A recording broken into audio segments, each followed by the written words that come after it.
Hello, everybody. I just want to take a little bit of time and let you know what's going on in the city right now. We just had our council meeting yesterday on Thursday. That was the last council meeting for the existing council. So on Tuesday, coming up on the 15th, then we'll have our new council reorganization. That's where we take the time to introduce everybody. Mike Tim will be the new alderman coming in.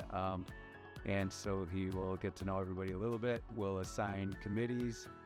Each alderman gets assigned to the 3 different committees.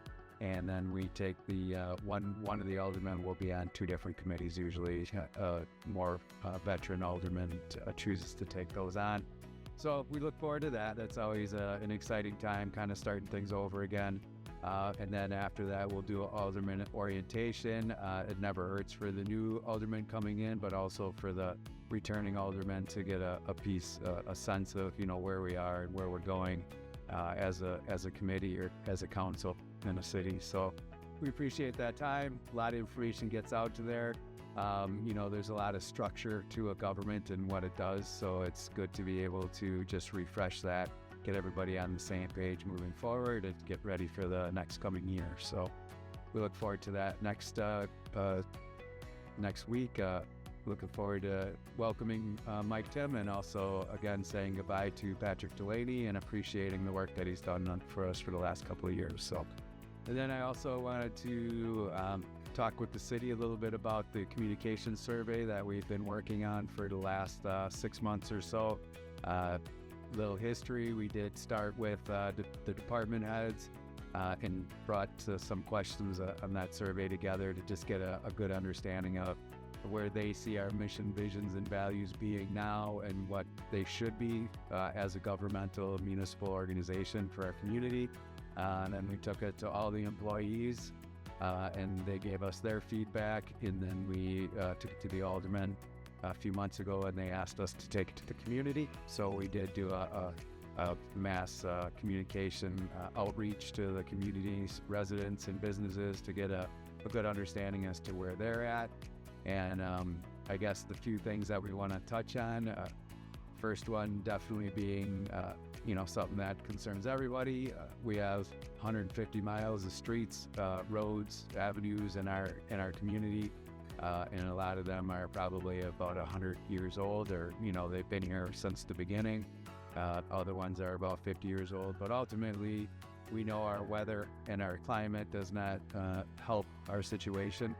But we are rotating through on those, and this was something that the survey from the community showed us that it is a priority for you guys, it's a priority for us, and I will do more as we work with the Public Works Superintendent, Paul Ballard, and as we present more information to you guys, to be able to share some of that, where the roads are, the cycle that we go through, the different types of fixes that we do for them to create more longevity for them.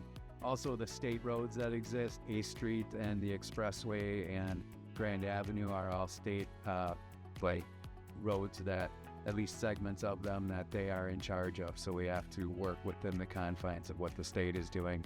And of course, the worst part of the road is up on A Street, between Griffith by Tractor Supply and about a mile down, and we're working on getting that done in 2028. So there is a big plan on that. And then community transparency within the government was another big one that we've talked about. And it's, I've been a resident here for 20 years, building a business, owning a house, being a landlord, and knowing how to, what it takes to work with the government of Wisconsin Rapids. And there's many times that people have always said to me that they just don't feel like the government is listening to the citizens and the businesses, and that we're constantly fighting each other. So one of my tenets in running on my platform was to make sure that we built a comprehensive community or communication platform for the community, for us internally, so that we know what we're doing, we're breaking down silos, we're working together, being efficient.